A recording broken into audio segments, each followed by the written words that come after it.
Muy buenas noches, hermano, que la paz del Señor sea con cada uno de nosotros en esta hermosa noche. Damos gracias a Dios porque nos da la vida, damos gracias a Dios porque nos da la salud para poder estar en este lugar con el objetivo de aprender. Una de las cosas que encontramos en la palabra de Dios, allá en Mateo capítulo 26, versículo 33, es que cuando el Señor Jesús en los últimos momentos de su vida sobre la tierra hablaba acerca de que lo iban a abandonar. Pedro le dijo en ese momento: Señor, aunque todo el mundo se escandalice de ti, yo jamás me voy a escandalizar. Sin embargo, al momento de que se dieron aquellos acontecimientos difíciles, en aquella hora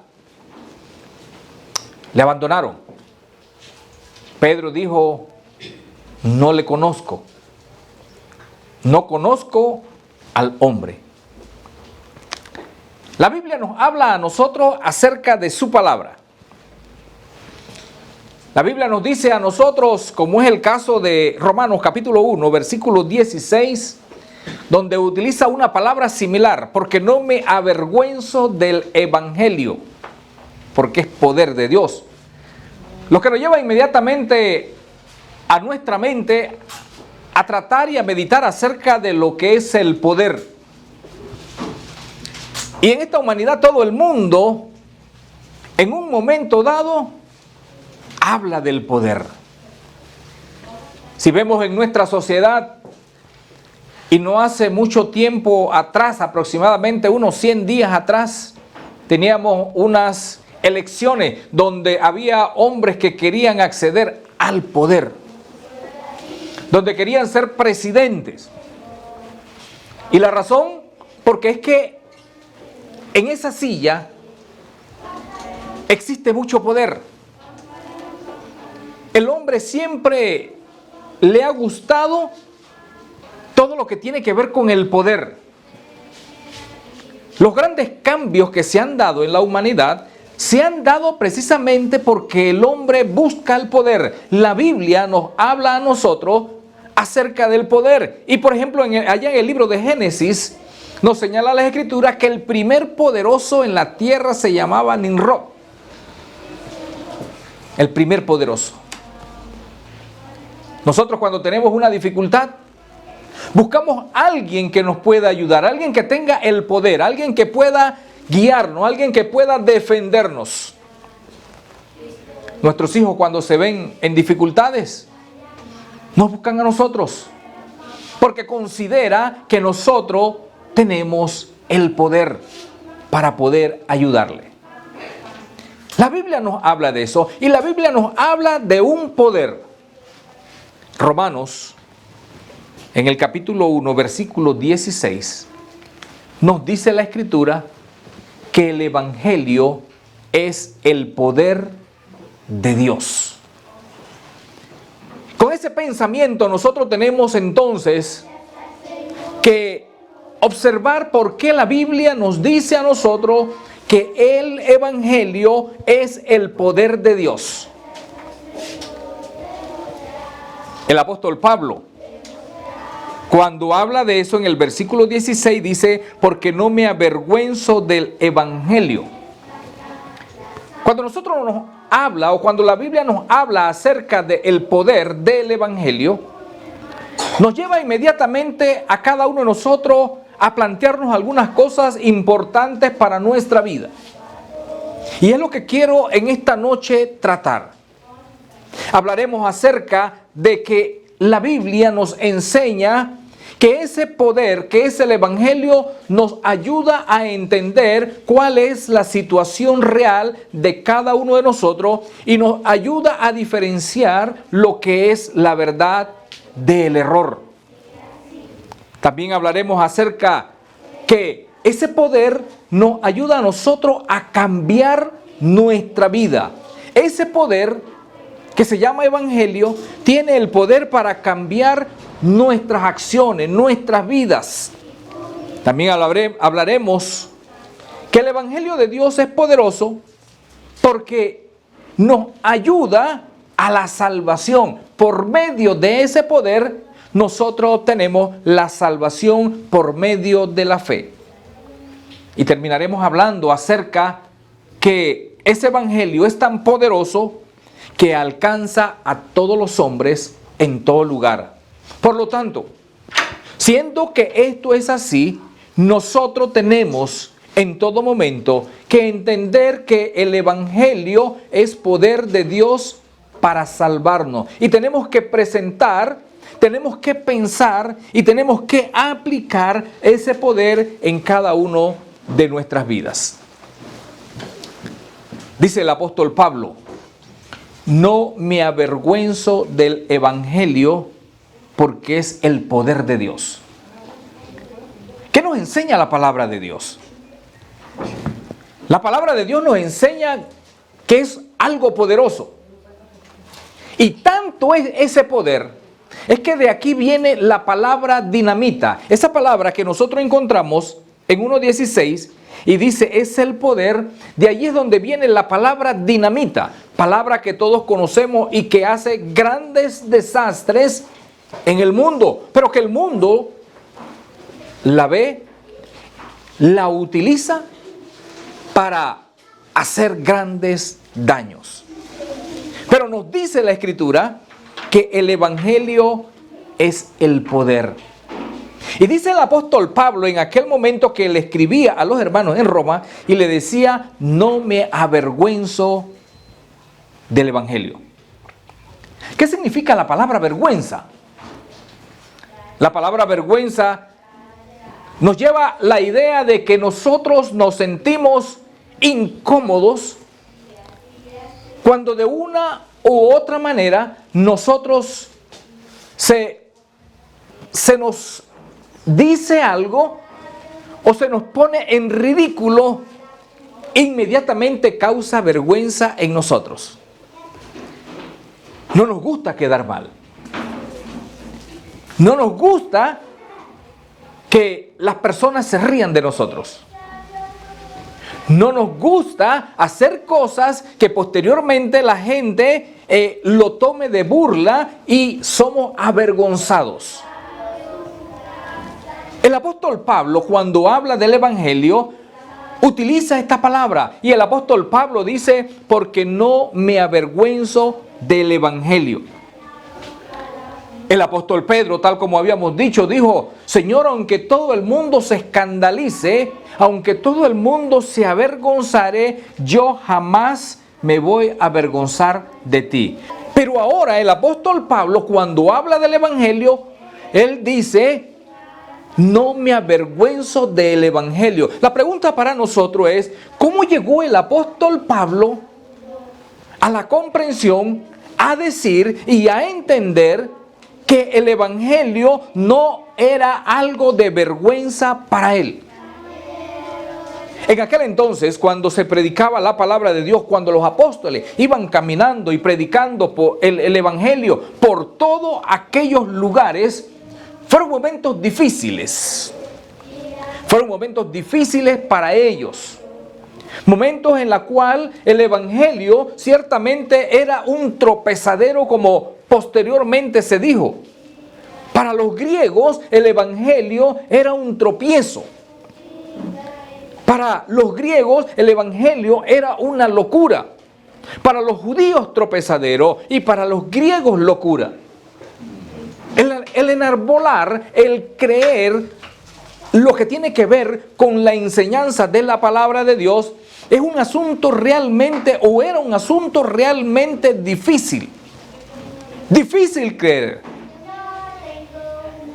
Y en nuestro tiempo no es diferente. ¿Cuántas personas se avergüenzan del Evangelio? ¿Cuántas personas se avergüenzan de la palabra de Dios? Y cuando hablo de vergüenza, hablo de aquel sentimiento de que no es algo tan importante en la humanidad.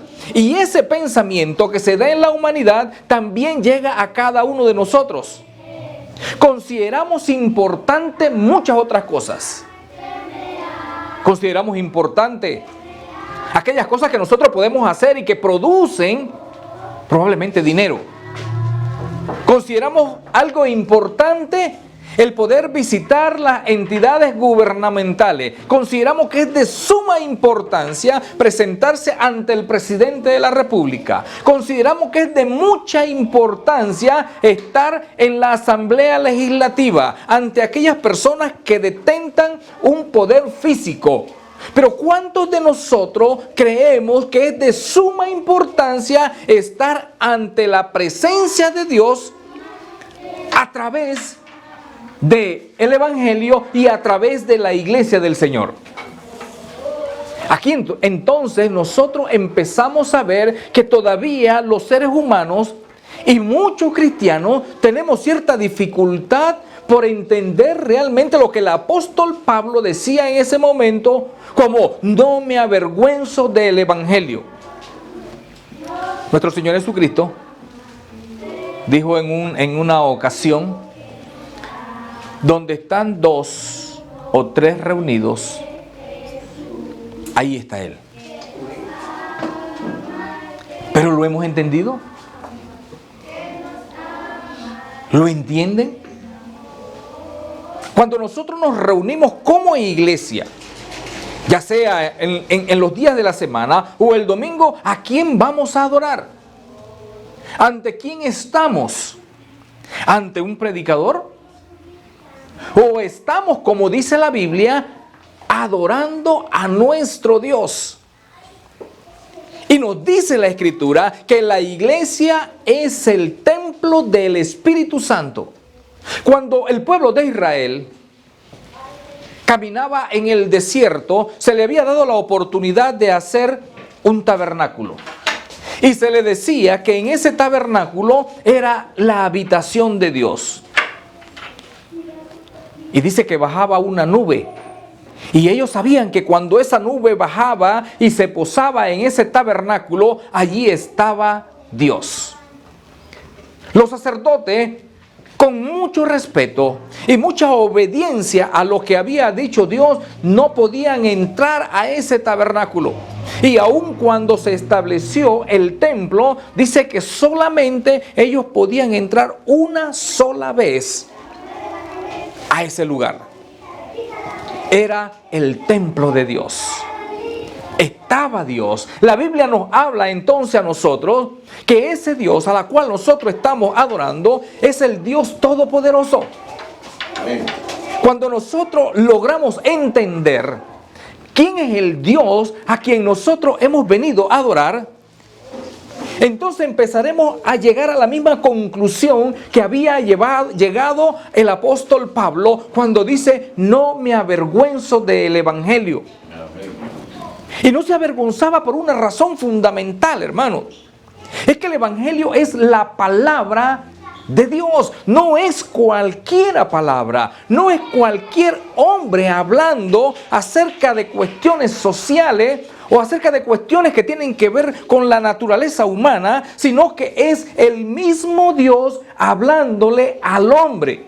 Y por eso él decía: no me avergüenzo del Evangelio.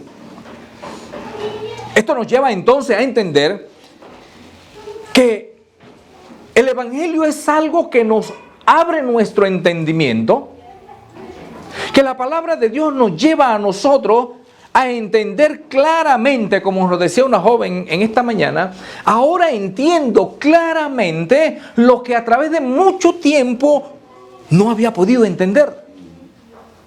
Es que cuando se estudia la palabra de Dios de la forma como Él lo señala, nosotros llegamos precisamente a cambiar nuestro pensamiento. Tenemos el caso del apóstol Pablo, Saulo de Tarso.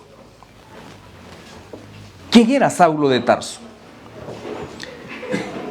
La vida y la experiencia de este hombre, lo que él era antes y lo que era ahora. Cuando se convierte al cristianismo.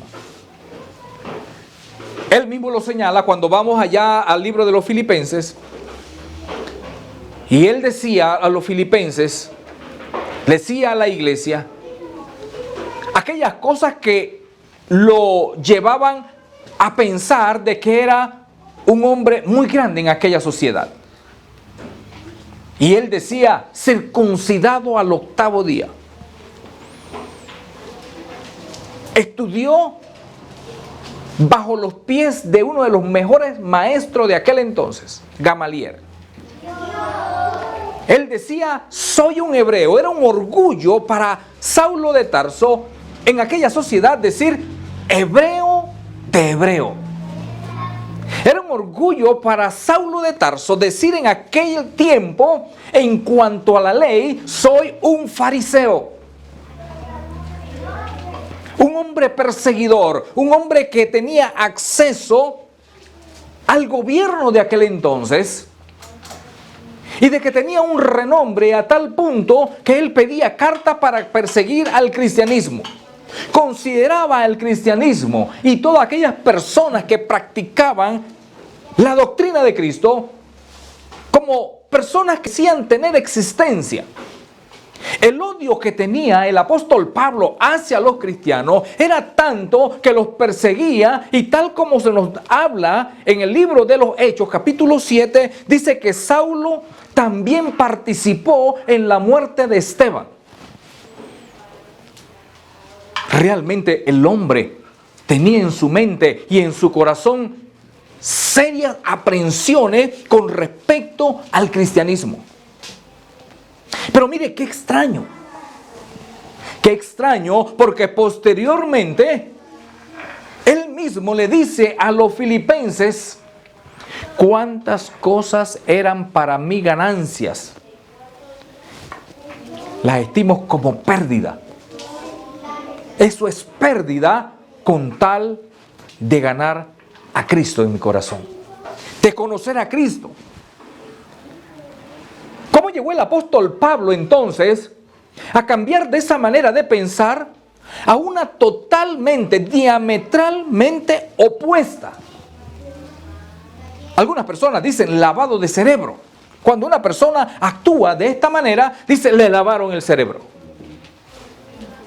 Pero cuando nosotros hablamos de la palabra de Dios, cuando hablamos del Evangelio, mire que tanto es el poder de esta palabra que es capaz de que nosotros cambiemos nuestros más arraigados pensamientos, nuestras opiniones, nuestras creencias son echadas hacia un lado y nuestra mente es capaz ahora de poder tratar o de llevar una manera de conducirse diferente a lo que nosotros teníamos.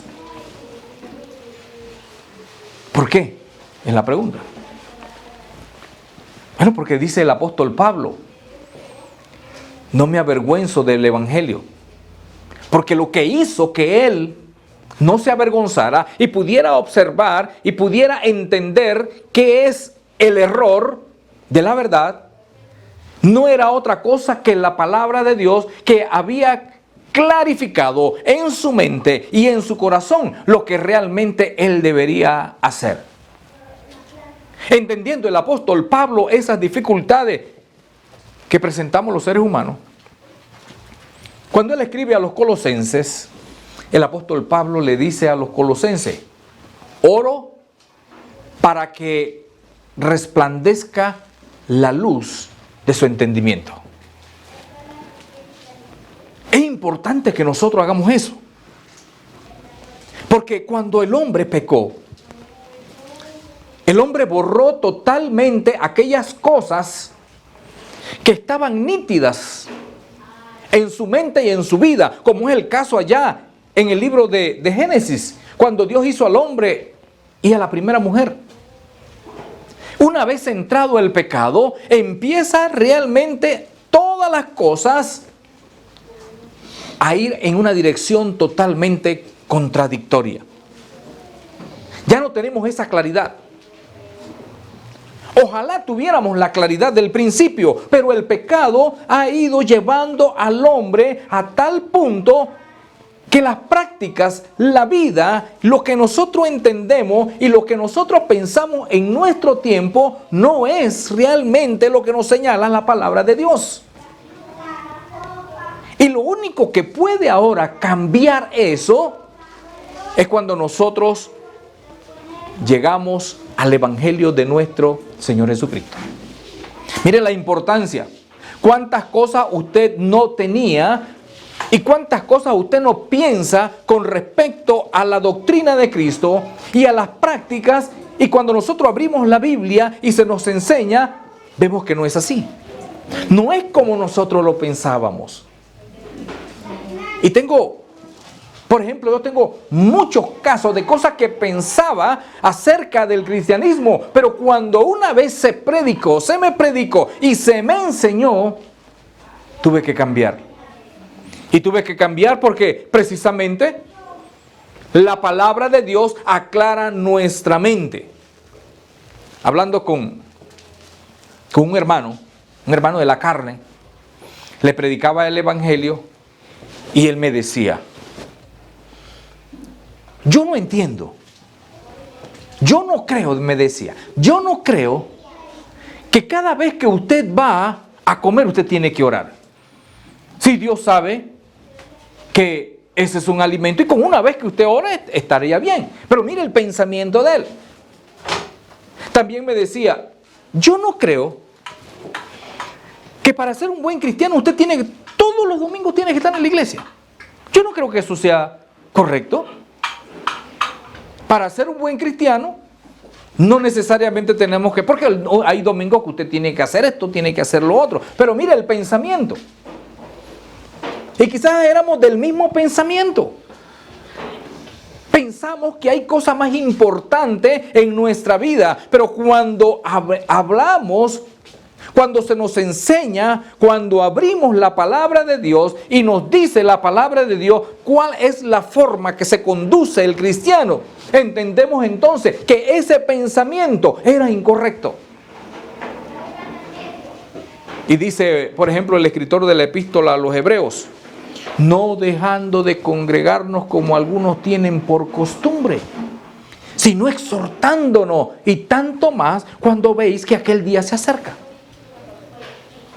Para mí quizás no tenga mucha importancia, pero cuando leo la palabra de Dios, ahora puedo tener claramente visible, ahora puedo entender claramente que el pensamiento que tenía sobre determinada situación era incorrecto. Cuando nosotros hablamos en el mundo acerca de los enemigos, ¿qué pensamos nosotros acerca de los enemigos? En el mundo decía: jamás voy a perdonar al que me hizo. Como en una ocasión, conversando con una señora, decía: mire, todo yo puedo hacerlo, pero hay una cosa que yo no puedo hacer: perdonar a mi enemigo. Pero cuando hablamos la palabra de Dios, cuando observamos lo que allí dice, entonces logramos entender que hay que cambiar. Porque el propio Jesús nos enseña precisamente a cambiar nuestra forma de ser. Porque nuestra vida es diferente cuando no conocemos la palabra de Dios. ¿Qué es lo que nos hace cambiar, hermanos? ¿Qué fue lo que hizo cambiar al apóstol Pablo? Y ahora poder decir con toda exactitud y con toda fuerza: no me avergüenzo del evangelio, porque es poder de Dios. Hoy seguimos debatiéndonos entre nuestros pensamientos y la palabra de Dios. Cuando nos debatimos bajo estas circunstancias, entonces entendemos que todavía no es claro la palabra de Dios en nuestra vida. Cuando en nuestra vida hacemos cosas todavía que no están contempladas en la palabra de Dios, entonces significa que no tenemos claro el evangelio, que todavía no se ha tornado para nosotros en poder. La palabra es poderosa, pero es poderosa en nuestra vida cuando nosotros la estudiamos y cuando nosotros la entendemos. Decía el apóstol Pablo en Romanos capítulo 1, versículo 16, no, porque no me avergüenzo del evangelio, porque es poder de Dios. En otras palabras, el evangelio tiene poder. ¿Y tiene poder para qué? Pues dice, tiene poder para cambiar nuestras vidas. Lo que nosotros llamamos la palabra de Dios, lo que nosotros llamamos la Biblia, no es otra cosa que la palabra de Dios. La propia Escritura está diciendo, por ejemplo, en Timoteo capítulo 3, versículo 16, nos dice, toda Escritura es inspirada de Dios. ¿Sabe lo que significa inspirada de Dios? Procede de Dios. Mire el privilegio que nosotros tenemos de tener este libro. Tiene muchos años y dice que es inspirada de Dios, salió de Dios. El objetivo es de que cada uno de nosotros pueda, en este caso, tener y conocer la palabra de Dios. El apóstol Pablo decía, por ejemplo, a los corintios, nosotros tenemos la mente de Cristo. Y la mente de Cristo está aquí en su palabra. Esa palabra de Dios tiene poder para cambiar muchas cosas. Y nosotros lo podemos observar desde el inicio. ¿Qué pasó cuando dice que todo era un caos? En Génesis. ¿Qué pasó? Dijo Dios, hágase la luz. Y fue la luz. Mire el poder de la palabra. El poder de la palabra de Dios. Hágase la luz. Y fue la luz. Nos dice el libro de Génesis que en cada uno de esos días Dios, por medio de su palabra, hizo lo que nosotros conocemos ahora como el mundo. Dice que creó por medio de su palabra los grandes monstruos marinos. Por medio de su palabra estableció lo que nosotros hoy llamamos cielo. Por medio de su palabra hizo cada cosa que hoy nosotros vemos y que el apóstol Pablo llega a entender cuando él a los romanos le dice, porque todas las cosas, su eterno poder y deidad, se hacen claramente visibles por medio de las cosas hechas. De modo que el que las ve no tiene excusa. Ningún ser humano en nuestro tiempo va a tener excusa acerca del poder de Dios, porque lo que nosotros vemos, el cielo, los árboles, todo lo que está a nuestro alrededor, el hombre mismo manifiesta el gran poder de Dios. El salmista David, por ejemplo, cuando escribía los salmos, hablaba acerca de esto y decía, refiriéndose al cielo, que el cielo cuenta la gloria de Dios y el firmamento, la obra de sus manos. Hoy muchos de nosotros, hermanos, miramos el cielo y no lo relacionamos con Dios. Como decía el propio Jesús, son muchos los seres humanos en nuestro tiempo que miran el cielo y solamente miran nubes como en aquel entonces y decimos, parece que va a llover. El cielo tiene arreboles. Y el propio Jesús decía, ¿cómo es posible que el hombre no pueda entender y conocer lo que es para su salvación? Entonces ocurre. Vivimos en este mundo y todo lo que hay en este mundo manifiesta el gran poder de Dios. ¿Piensa usted, estimado hermano? ¿Piensa usted, mi estimado amigo, que el poder de Dios no lo va a alcanzar? Cambió la vida de Saulo de Tarso. Cambió la vida del centurión. En Hechos capítulo 10, aquel hombre que tenía mucho poder, aquel hombre que estaba sobre parte del ejército romano, mire, cambió totalmente cuando se le llega y se le predica la palabra de Dios. Y dice en Hechos capítulo 10 que después que se le predica al centurión, él dice fue bautizado también con todos los suyos. ¿Qué cree usted que está pasando cuando una persona decide bautizarse? Todos los que estamos bautizados aquí, ¿sabe que entendemos que ocurrió algo en nuestro interior y que no lo sabemos? ¿Qué fue lo que pasó? Pero que tomamos la decisión de bajar a las aguas del bautismo porque había algo sumamente importante y poderoso en nuestras vidas que nos estaba señalando y que nos estaba diciendo que esa era la forma correcta para ir al reino de los cielos. Y lo hicimos sin que nadie nos obligara. Lo hicimos cuando el Evangelio de Dios y de Cristo abrió nuestro entendimiento. Y se cambia entonces totalmente la acción de vida que nosotros llevábamos. Otro ejemplo del poder de Dios lo encontramos también en el carcelero de Filipos, Hechos capítulo 16. Un hombre que escucha también el Evangelio, un hombre que ni siquiera era parte del pueblo de Dios, pero una vez escuchado el Evangelio, una vez escuchada la palabra de Dios, él toma la decisión de bautizarse también con todos los suyos. Eso solo puede ocurrir cuando nosotros obedecemos y cuando nosotros escuchamos la palabra de Dios. Hacemos entonces que ese poder se apodere de cada uno de nosotros y cambie nuestras vidas, cambie nuestras costumbres, cambie nuestra manera de pensar y la manera de la forma como nosotros hacemos las cosas. Cambia como vemos al mundo, aún cambia aquella forma de cómo mirar a aquellas personas que nos hacen mal, porque el propio Jesús decía, bienaventurados aquellos que son perseguidos, y también nos decía que tenemos que orar por aquellas personas que nos hacen daño. Difícil, pero solamente la palabra de Dios puede lograr estas cosas. La palabra de Dios, el Evangelio, tiene poder para cambiar su vida. ¿Cuál es la situación en la cual usted se encuentra? Mire, es una lucha.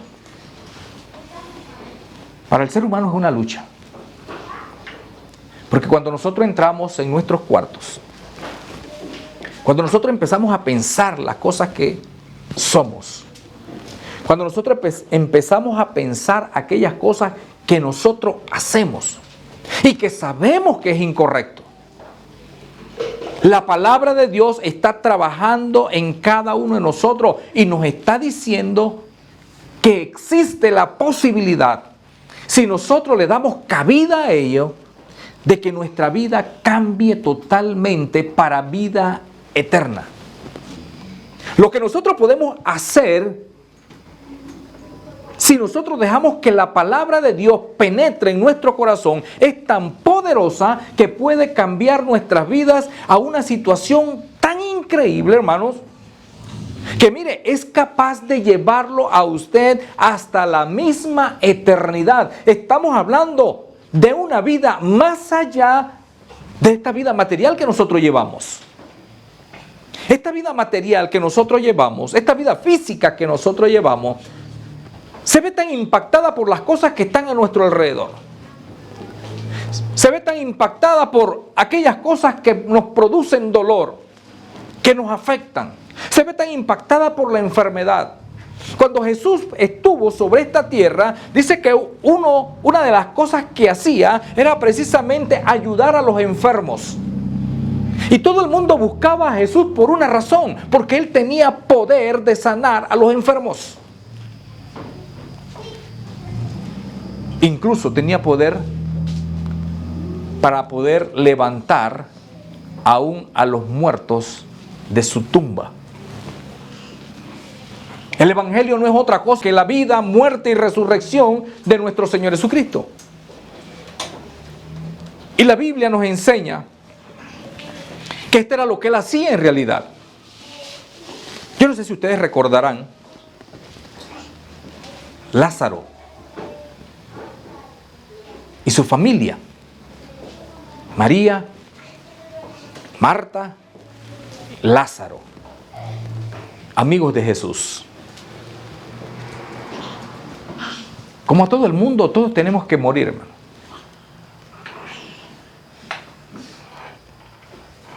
¿Y qué ocurre si nosotros morimos? El ser humano no quiere dejar este mundo. Usted no quiere dejar este mundo. Y es la razón por la cual apenas nosotros nos enfermamos, corremos hacia los doctores, buscando algo que nos ayude porque nos sentimos mal. Jesús está diciendo, y Jesús le dijo a Marta y a María, que el poder de Jesús es tan grande que nos puede resucitar. Y mire que muchos estamos bajo la misma circunstancia de Marta, porque Marta, cuando su hermano Lázaro había muerto, dice que Jesús se tardó y ella, cuando escuchó de que estaba cerca, dice que fue y habló con él y le dice a Jesús, si tú hubieras estado aquí, mi hermano no hubiera muerto. ¿Y qué le dice Jesús?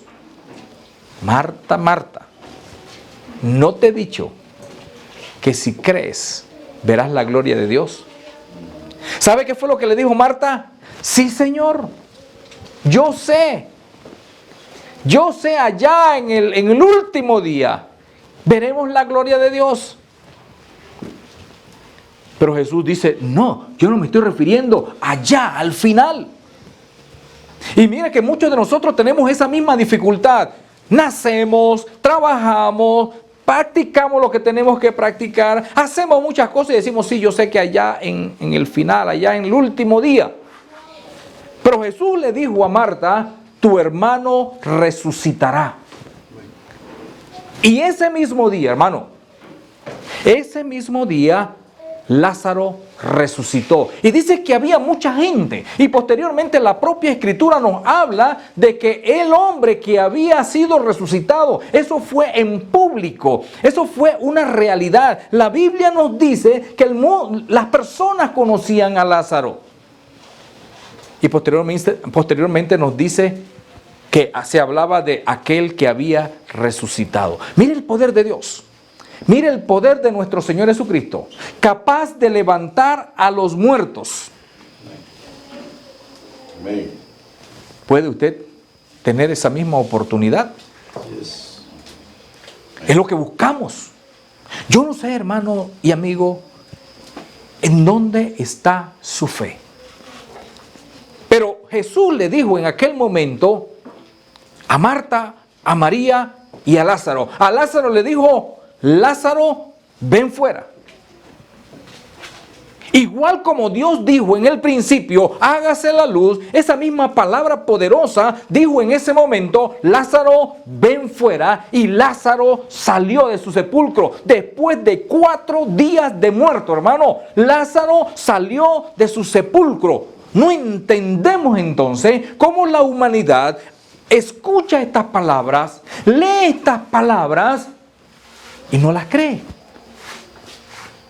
Cuando la Biblia está manifestando que es un ser poderoso. Y además de eso, Jesús le dijo, el que cree en mí, aunque esté muerto, vivirá. El que cree en mí, aunque esté muerto, vivirá. Y los que estén vivos, dice, no morirá eternamente. Hacia allá nos dirigimos, hermanos. Y no es un cuento, como decía el apóstol Pedro, y también lo decía el apóstol Juan, hablando precisamente de este mensaje poderoso. Porque Juan y Pedro decía, mire, no hemos siguiendo fábulas artificiosas, sino como habiendo visto, oído, y decía el apóstol Pedro, hemos palpado a nuestro Señor Jesucristo, al Hijo de Dios. Entonces el mensaje es poderoso. El mensaje cambia realmente nuestras vidas, tiene poder. para cambiar nuestras vidas. Como muchos han cambiado, también la palabra de Dios tiene poder para cambiar nuestra vida siempre y cuando usted deje que esa palabra funcione, viva y esté en su mente y en su corazón. Pero quiero leer un pasaje, hermanos y amigos, en el libro de Juan. Un poco más adelante, después de aquel acontecimiento que se dio en el capítulo 11, sobre la resurrección de Lázaro, en el capítulo 12, en el versículo 48, Jesús todavía hablando acerca de su palabra, mire lo que dice el versículo 48, Juan capítulo 12, versículo 48. El que me rechaza y no recibe mis palabras, tiene quien le juzgue. La palabra que he hablado, ella le juzgará en el día postrero.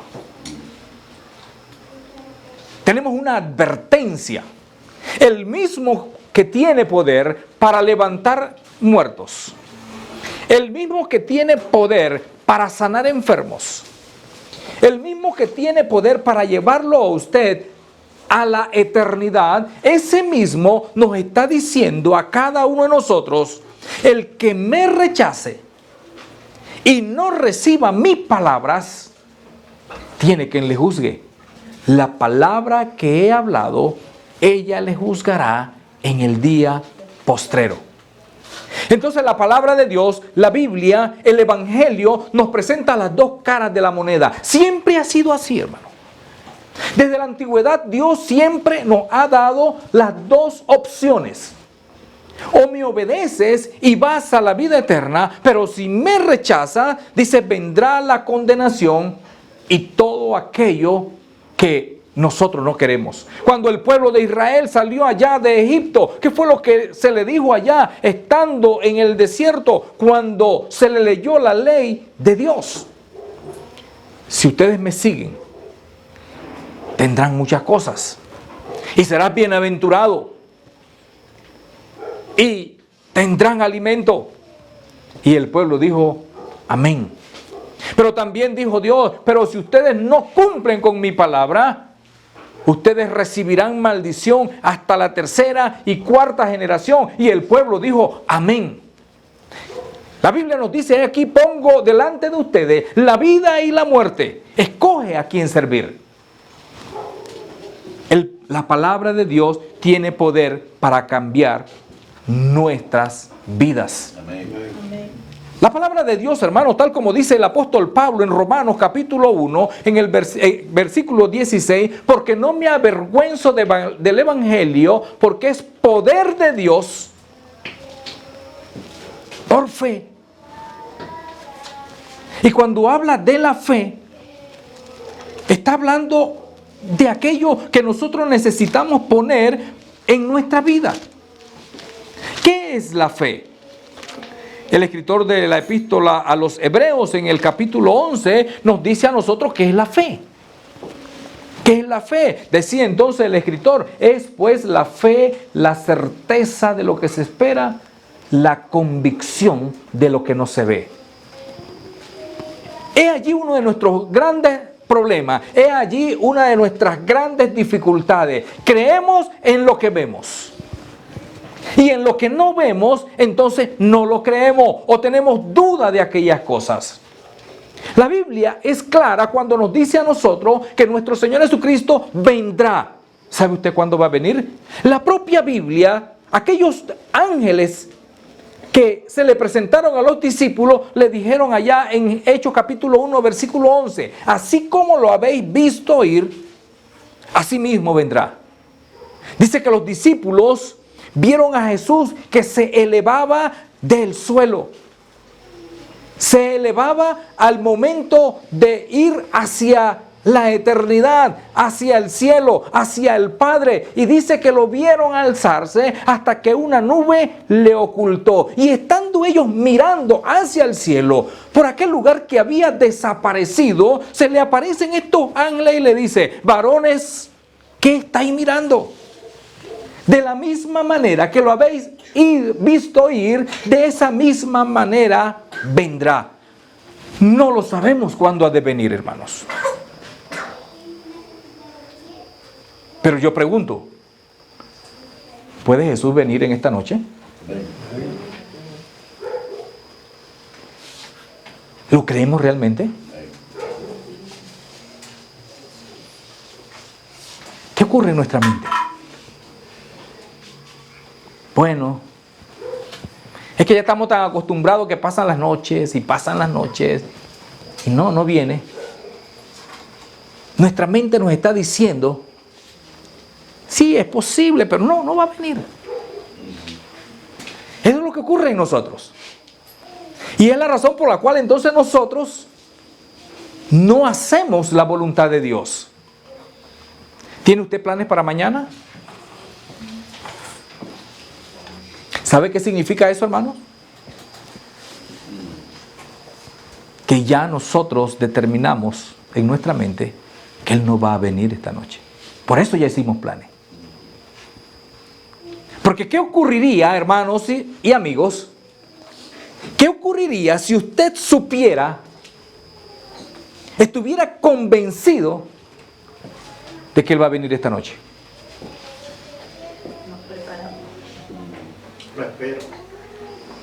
¿Se acostaría usted a dormir? No. ¿Se pondría usted a ver televisión mientras llega? No. Pero mire que normalmente nosotros hacemos todas esas cosas porque ya estamos acostumbrados y decimos, no va a venir, yo voy a dormir. Es una realidad en nuestra vida. Necesitamos luchar contra esa realidad. Y necesitamos luchar para tener la fe que demanda la palabra de Dios en cada uno de nosotros. Cuando usted lee en el libro de Hebreos, acompáñenme a leer en el libro de Hebreos, en el capítulo 11, en el versículo 6. Hebreos capítulo 11, en el versículo 6, dice de la siguiente manera: pero sin fe es imposible agradar a Dios, porque es necesario que el que se acerca a Dios crea que le hay y que es galardonador de lo que le busca.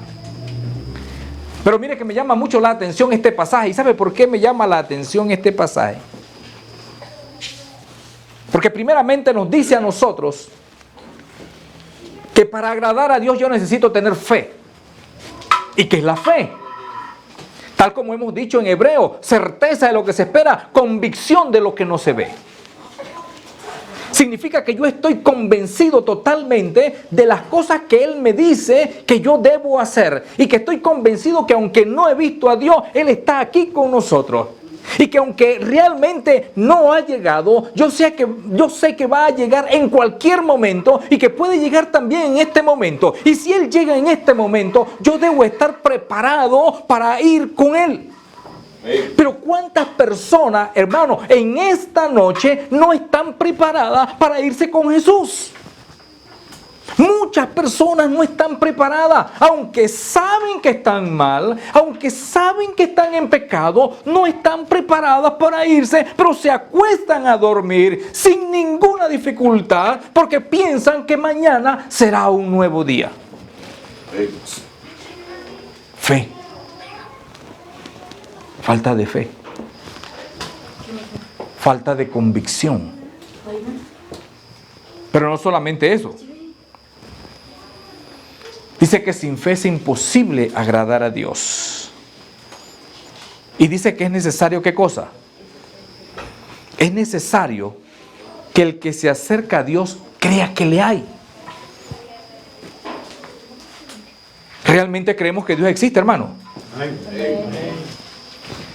Dice que esa es una de las características necesarias de cada uno de nosotros. Es lo que nos señala el Evangelio. Porque el apóstol Pablo dice, no me avergüenzo del Evangelio porque es poder de Dios para salvación por la fe.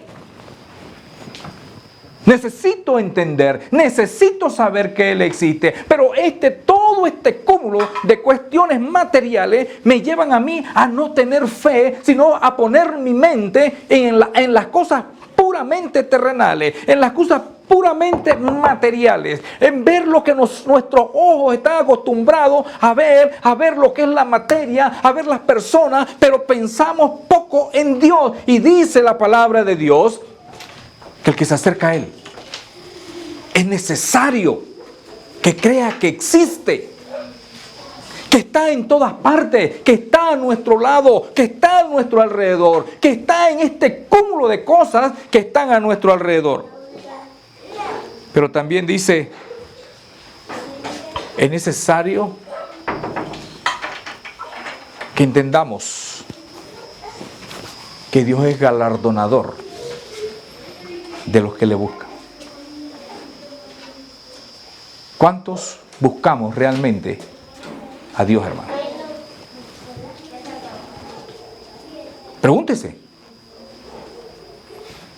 ¿Cuántos nosotros hemos buscado a Dios? Yo voy 30 años atrás, cuando era un joven de 19 años, que fue el momento en que se me predicó. 19 años. Llega un predicador a mi casa, me habla de la palabra de Dios, pero yo estaba por otras cosas. Mi forma de vida era otra. Las fiestas, los amigos, el juego, la escuela y tantas cosas que acaparan nuestra atención. Muchas cosas en mi mente, pero en ninguna aparecía Dios. Dios me busca. Y me busca a través de aquellos hombres que Él ha enviado. Mire, Dios siempre ha enviado personas a que nos hablen acerca de Dios. Pero ahora dice el escritor que una vez que nosotros hemos escuchado de Dios, necesitamos entender que Dios es galardonador de los que le buscan. Por lo tanto, me dice Dios que yo ahora debo buscar a Dios.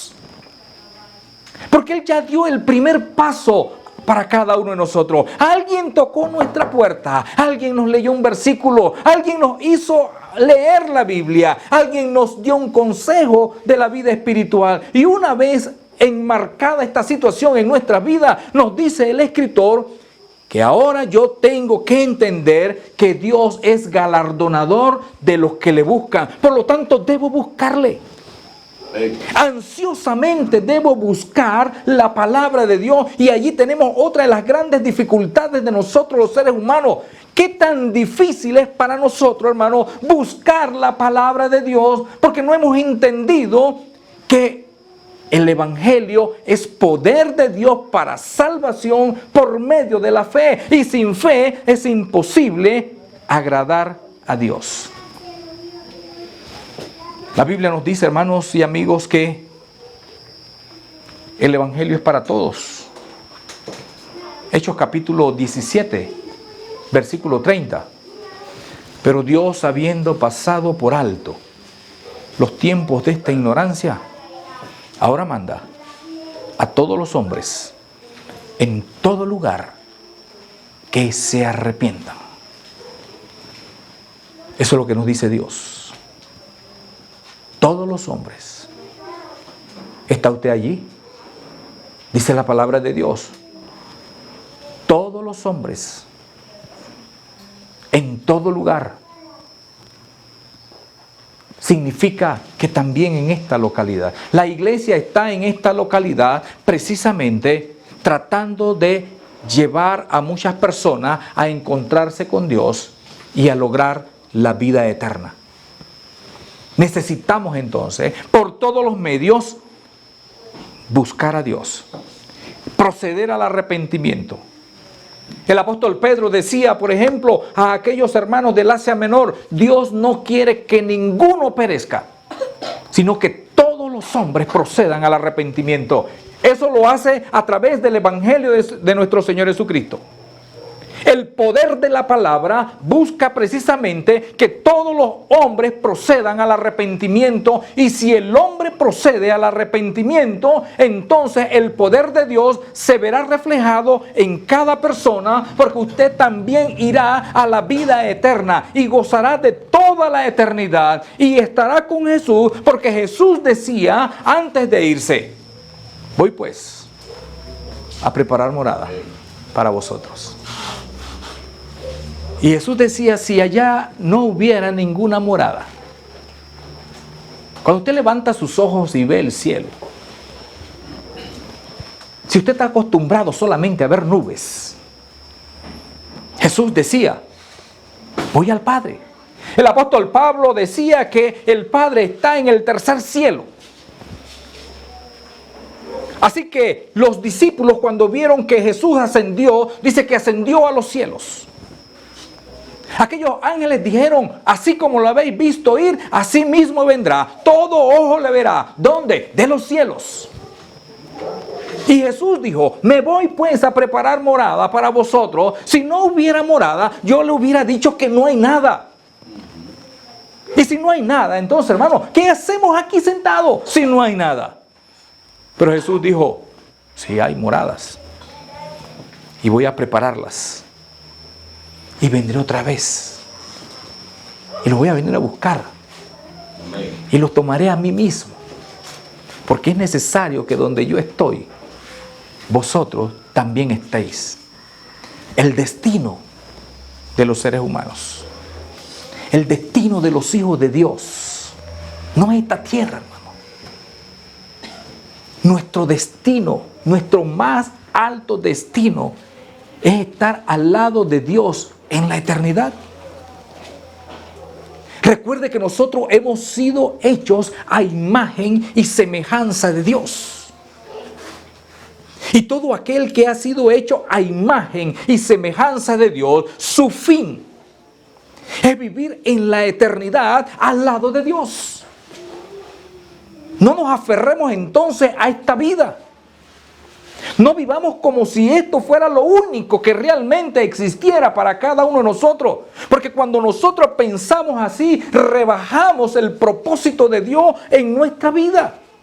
Porque no nos hizo Dios para que vivamos solamente aquí, o como piensan muchas personas en el mundo: comamos y bebamos porque mañana moriremos. Nos ponemos a la misma altura de los animales. Pero somos hechos a imagen de Dios, hermanos. Somos destinados por parte de Dios a vivir la eternidad, a gozar de los más altos y sublimes estándares de vida allá en el reino de los cielos. Pero usted tiene que creérselo. Usted tiene que realmente poner eso en su mente y en su corazón y buscar a Dios, porque esa es la única manera de que usted estará allá. Recuerde que Jesús dijo: el que rechaza mis palabras tiene quien le juzgue. La palabra que he hablado es la que le dirá en el último día: no eres digno de estar en el reino de los cielos. Nunca quisiste ser digno de estar conmigo. Mire entonces la importancia de lo que nos está diciendo el apóstol Pablo en esta palabra que él dice: no me avergüenzo del evangelio. Cuando entendemos estas cosas, hermano, lo primero en nuestra vida será Dios y la práctica de aquellas cosas que Él nos está señalando. Cuando no lo entendemos, vamos a supeditar todo lo material por encima de Dios. Cuando nosotros entendemos la palabra de Dios, entonces viviremos a la altura de Dios. Hermanos, somos hijos de Dios. Somos hechos a la imagen de Dios. ¿Le dice algo eso a usted? No hemos sido hechos para perdición. Pero si el hombre se pierde, es porque quiere vivir en un estado más bajo que el que Dios ha ideado para cada uno de nosotros. Vamos a pedirle, hermanos, al director de canto que nos dirija un himno de invitación. Si usted no es hijo de Dios, si y usted no es convertido a Cristo, esta es la oportunidad. Es su oportunidad. Yo estuve en ese mismo lugar también. Cuando Dios me hizo el llamado, es su oportunidad. No lo hace para mí, ni siquiera lo hace para la iglesia, no lo hace para los hermanos.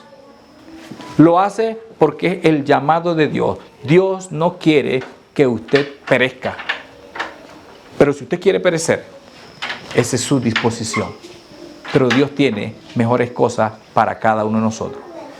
Si usted no es miembro, póngase de pie y entregue su vida a Cristo. Con disposición. Si usted ha fallado, póngase de pie. Y dígale a Dios en este momento, he entendido tu palabra, y váyase con ese pasaje que dice, porque no me avergüenzo del evangelio, porque es poder de Dios para salvación. Al judío primeramente y también al griego. O sea, para toda persona, y yo estoy en medio de aquellos que han de heredar la vida de Dios.